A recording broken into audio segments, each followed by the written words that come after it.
వెళ్ళి కనబడితే అటెండెన్స్ చేయించుకొని వెళ్తున్నామయ్యా చేసేసి లేతలే అని. రక్షించబడ్డ మనం, క్షమాపణ పొందిన మనం అలా ఏదో వచ్చి వెళ్ళాం అన్నట్టు కాదు. నీ క్షమాపణ ఎంత విలువైందో తెలుసా? మనకిచ్చిన క్షమాపణ, మనకిచ్చిన పరలోక రాజ్యం ఎంత విలువైందో తెలుసా? గొప్ప వంశము, గనులు, జ్ఞానులు, గొప్పవారు అని చెప్పుకుంటున్న వారు క్షమాపణ పొందకుండా మరణిస్తే నరకానికి వెళ్ళిపోతారు. అక్కడ అగ్ని ఆరదు, పురుగు చావదు, యుగ యుగాలు నరక వేదన భరించాలి. కానీ పాపములో, పాప శాపంలో బ్రతికిన మనం యేసయ్యను అంగీకరించడం వల్ల మనం కళ్ళు మూయగానే పరలోక రాజ్యంలో కళ్ళు తెరుస్తాం. చప్పటి కొడండి. యేసయ్యని చూస్తాం. ఆ యేసయ్య రాజ్యంలో మనం ఉండబోతున్నాం. మన నీతి కార్యాలను బట్టి కాదు, యేసయ్య చేసిన వేలను బట్టి, త్యాగాన్ని బట్టి.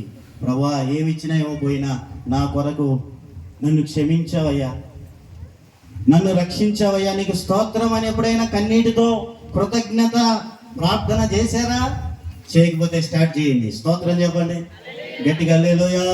ఎవరైతే ప్రభువా నన్ను రక్షించావు, నీకు స్తోత్రం అయ్యా. నా పిల్లలతో కూర్చున్నప్పుడు నేను చెప్తానండి, ఏం చెప్తాను తెలుసా? మరి బాబు, ఈరోజు మనం ఇలాగ మీతో కూర్చొని నేను అన్నం తింటున్నానంటే ఒకప్పుడు నా జీవితం ఇలా లేదయ్యా.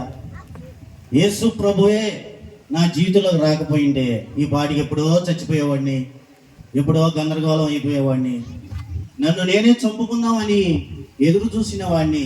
చివరి క్షణంలో యేసయ్య దగ్గరికి వెళ్ళటం వల్ల ఆ యేసయ్య నా జీవితంలోకి వచ్చి ఈరోజు నన్ను రక్షించి ఇదిగో ఒక కుటుంబం, బిడ్డలు మీతో కలిసి భోజనం చేస్తున్నానంటే ఇది యేసయ్య ఉండబట్టి. మామూలుగా అయితే నా స్వభావం అది కాదు, అక్కడ చూడగానే ఇక్కడ బారిపోవాలి, అది నా పరిస్థితి.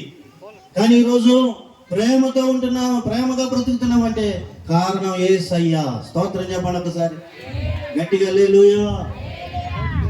యేసయ్య నా జీవితాన్ని మార్చాడు. ఈరోజు కుటుంబంతో ఉండడానికి కారణం, ఈరోజు బ్రతికి ఉండడానికి కారణం. ప్రతి క్షణం, ప్రతి విషయంలో కృతజ్ఞత కలిగి ఏమిచ్చినా ఇవ్వకపోయినా ప్రభువా నువ్వు నాకు రక్షణ ఇచ్చావు చాలు అనుకొని ఎవరైతే కృతజ్ఞత కలిగి ఉంటారో వారి అడగకుండానే అన్ని దేవుడు ఇస్తాడండి. స్తోత్రం చెప్పండి గట్టిగా. హల్లెలూయా. ఈరోజు చెప్తున్నారా నీ విలువైన రక్షణ ఎలాగ దేవుడు నిన్ను రక్షించాడో కుటుంబానికి, బిడ్డలకు, పక్కన ఉన్న వారికి, స్నేహితులకి చెప్తున్నారా? సమస్యలు చెప్పడం ఎక్కువైపోయినాయి. ఏమైపోయినాయండి? స్తోత్రం చెప్పండి ఒకసారి. హల్లెలూయా.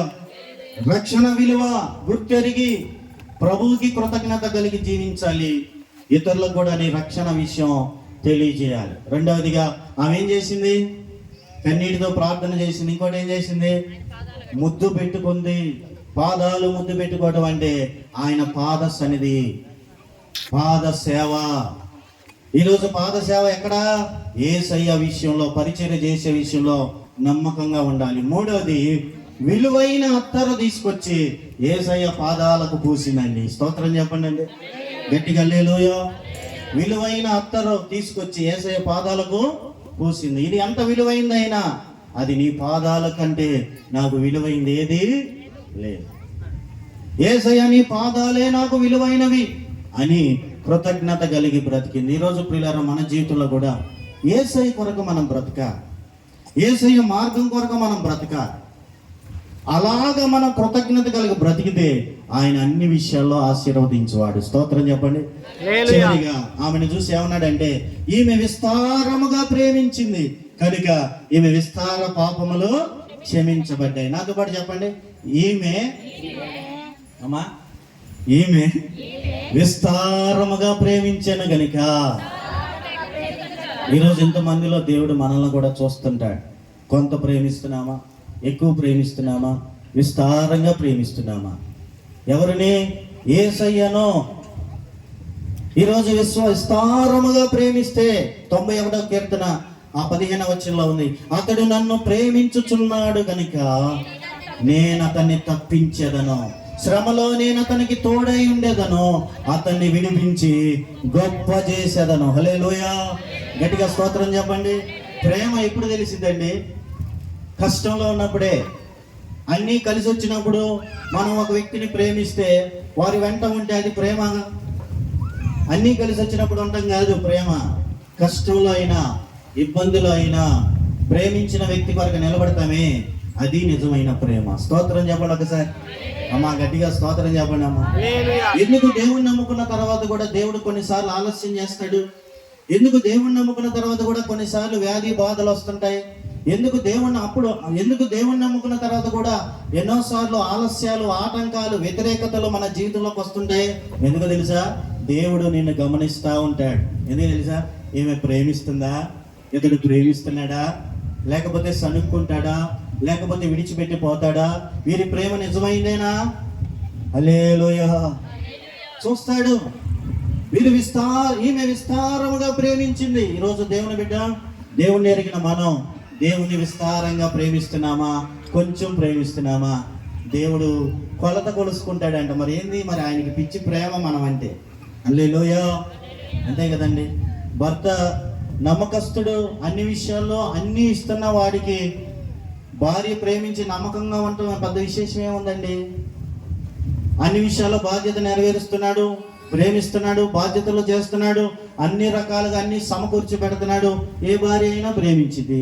అలా కాకుండా బాధ్యత లేకపోయినా, బాధ్యత పట్టించుకోకపోయినా, ప్రేమించకపోయినా, ఎంతవరకు అంతవరకే ఉంటున్నా, ఏ భార్య అయితే ఇది నా ధర్మం, అతడు నా భర్త, అతడు నన్ను చూసినా చూడకపోయినా, పట్టించుకోకపోయినా, ప్రభువుని బట్టి నా భర్తకు నేను నమ్మకంగా ఉంటాను అనేదే నిజమైన ప్రేమ. చప్పటి కూడా దేని స్తోత్రం చెప్పండి గట్టిగా. హల్లెలూయా, హల్లెలూయా. అవునా కాదా? స్తోత్రం చెప్పండి. నేను సీరియస్ చూస్తున్నారు ఏంటండి? హల్లెలూయా. అంతే కదా. తల్లిదండ్రులు అన్ని తెచ్చి పెడతా ఉంటే తల్లిదండ్రులకు విధేయత చూపడం ఏముంది? తల్లిదండ్రులు అన్ని చేస్తున్నా ఇంకా కొదువులు ఉన్నప్పుడు, ఈ కుటుంబంలో పుట్టి, మీ కడుపులో పుట్టి నాకు ఈ బాధలు వచ్చినాయి అంటాం ఏముంది? అలా కాకుండా బిడ్డలు, చిన్న చిన్న పిల్లలు కూడా అండి, తల్లిదండ్రులు ఇబ్బంది పడి వాళ్ళ నాన్న ఏదైనా పని చేస్తున్నాడు అనుకో, పిల్లోడు గబాలను వెళ్ళి వాళ్ళ నాన్నతో పని చేస్తూ ఉంటాడు. వాళ్ళ తల్లి ఏదైనా పని చేస్తూ ఉంటే గబాలను వెళ్ళి తల్లితో కలిసి పని చేస్తూ ఉంటుంది. పని చేస్తూ ఉంటే వాళ్ళ అమ్మని దొద్దులమ్మ పక్కకెళ్ళు అంటా ఉన్నా కానీ, లేదు నా తల్లి నా కోసం కష్టపడుతుంది, నా తండ్రి నా కొరకు ఎంతో ప్రయాసపడుతున్నాడు, ఎన్నో రకాలుగా ఇన్ని బాధలున్నా, ఇన్ని ఆర్థిక ఇబ్బందులున్నా, జ్వరం ఉన్నా, బలహీనత ఉన్నా, బయట వర్షం వస్తున్నా పనికి వెళ్ళిపోతున్నాడు, మా అమ్మ పనికి వెళ్ళిపోతుంది అని బాధ్యత కలిగిన బిడ్డలు తల్లిదండ్రుల కష్టాన్ని గుర్తెరిగి వారికి లోబడి జీవిస్తే అది నిజమైన ప్రేమ. అవునా కదా? స్తోత్రం చెప్పండి ఒకసారి గట్టిగా. హల్లెలూయా. ఎంత చూసినా వాళ్ళు ఇంకా అవమానపరిచి, వేదన పరిచి, ఎన్ని చూస్తున్నా కానీ ఇంకా ఏదో ఒకటి కొదువుగా ఉండి ఇంకా ఏడిపిచ్చుకు తినే పిల్లలు నిజంగా ప్రేమిస్తున్నట్టేనా? ఈరోజు పిల్లలు మరి ఆయన ప్రేమ గలవాడి కదా. సరే, ఇప్పుడంటే మనము ఆయనకి శత్రువులుగా బతికాం, బలహీనులుగా బతికాం, అయినా కానీ ప్రేమించి ప్రాణం పెట్టేశాడే. ఇప్పుడు మనం రక్షించుకున్నాడే, సంఘములో అందరితో పాటు నిన్ను నన్ను చేర్చాడే, మనల్ని కూడా కొలుచుకుంటాడు. ఏం కొలుచుకుంటాడో తెలుసా? ఎంత ప్రేమిస్తున్నారా అని. ఎలా కొలుచుకుంటాడు? శ్రమలో, ఇబ్బందిలో, శోధనల్లో, బలహీనతల్లో, ఆటంకాల్లో, ఒంటరితనంలో మనం దేవుని పాదాలే పట్టుకుంటున్నామా? అయ్యా నువ్వు తప్ప నాకు ఎవరున్నారయ్యా, నీ పాదాలే నాకు శరణమయ్యా. మనుషులు విడిచిపెట్టినా, పరిస్థితులు విడిచిపెట్టినా, బలం తొలగిపోయినా, కనబడుతున్న మేలు దూరం అయిపోతున్నా, నిన్ను మాత్రం నేను విడిచిపెట్టనయ్యా, ఎందుకంటే నిన్ను నేను ప్రేమిస్తున్నా. స్తోత్రం. నువ్వు ఎలాంటి వాడు అంటే, ఇప్పుడు నేను ఏమేం పోగొట్టుకున్నానో ఆ పరిస్థితులన్నిటిని మరలా రెండంతలుగా మార్చగలిగిన ప్రేమ గలవాడివి. నువ్వు తప్ప నాకు నిజమైన ప్రేమ ఎక్కడ దొరుకుతుందయ్యా? మనుషుల ప్రేమ ఎంత, కానీ నీ ప్రేమ శాశ్వతమైనది అని ఎవరైతే ప్రభువును ప్రేమిస్తారో వారి శ్రమలో ఆయన తోడుండి వారిని విడిపించి వెనువెంటనే గొప్ప చేస్తాడు. హల్లెలూయా. ప్రేమించేదం అధికముగా ఆరాధించున్ ఆశ